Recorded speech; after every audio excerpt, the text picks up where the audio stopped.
ଆଜି ସ୍ୱାମୀଙ୍କର ରାତିରେ ଗୋଟେ ଭୋଜିରେ ଖାଇବାର ଥିଲା ବୋଲି ଦିନରେ ସାଧା ସିଧା ଖାଇବାଟେ ଖାଇବେ ବୋଲି କହିଲେ। କିନ୍ତୁ ମାର୍କେଟରୁ ଫେରିଲା ବେଳେ ହାତରେ କଳା ଜରିଟେ ଧରି ଫେରିଲେ। ଆଉ କହିଲେ ମାର୍କେଟରେ ମାଛ ବହୁତ ମନ ଦୁଃଖରେ ବୁଲୁଥିଲା ତ ତାକୁ ଘରକୁ ନେଇ ଆସିଲି। ତାପରେ ମୁଁ ସେଇ ମାଛକୁ ଧୋଇ ଧାଇ ଲୁଣ ହଳଦୀ ଲେମ୍ବୁ ରସ ଦେଇ ଭଲ ଭାବରେ ସଜବାଜ କରିଦେଲି। ତାପରେ ପ୍ୟାନରେ ତେଲ ଗରମ କରି ସଜବାଜ କରିଥିବା ମାଛକୁ ଭାଜିଦେଲି। ତାପରେ ସୋରିଷ ଜିରା ଶୁଖିଲା ଲଙ୍କା ରସୁଣ ଧନିଆ ପତ୍ର ଆଉ ଟମାଟର ମସଲାଟେ ରେଡି କଲି।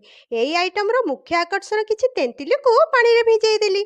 ଏପଟେ ପ୍ୟାନରେ ତେଲ ଗରମ କରି ପକେଇଦେଲି କିଛି ପଞ୍ଚ ଫୁଟଣ, ତାପରେ କାଟିଥିବା ପିଆଜ ଟିକେ ଭାଜି ହେଲା ପରେ ଦେଇଦେଲି କଟା ଟମାଟୋ। ତାପରେ ରଖିଥିବା ମସଲାକୁ ଦେଇ ସେଥିରେ ଦେଇଥିଲି କିଛି ହଳଦୀ, କଲର ପାଇଁ ରେଡ୍ ଚିଲି ପାଉଡର ଆଉ ସ୍ୱାଦ ଅନୁଯାୟୀ ଲୁଣ। ତାପରେ ହାଲକା ଟିକେ ପାଣି ଦେଇ ଫୁଟିବାକୁ ଛାଡ଼ି ଦେଇଥିଲି।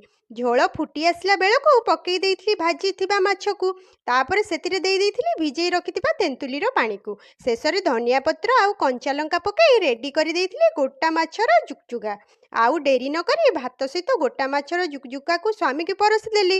ତାଙ୍କୁ ଏତେ ଟେଷ୍ଟି ଲାଗିଲା ଯେ ଥାଳି ଚଟାଚଟି କରି ଖାଇସାରିବା ପରେ ଖୁସିରେ 500 ଟଙ୍କାଟେ ମୋତେ ଧରେଇ ଦେଲେ। ଆପଣମାନେ ଆଉ କାହିଁ ଡେରି କରୁଛନ୍ତି? ଏମିତି ଗୋଟା ମାଛର ଜୁକଜୁକା ବନେଇ ଖାଆନ୍ତୁ। ମୋ ଚ୍ୟାନେଲକୁ ସବସ୍କ୍ରାଇବ କରନ୍ତୁ। ଜୟ ସାଇ।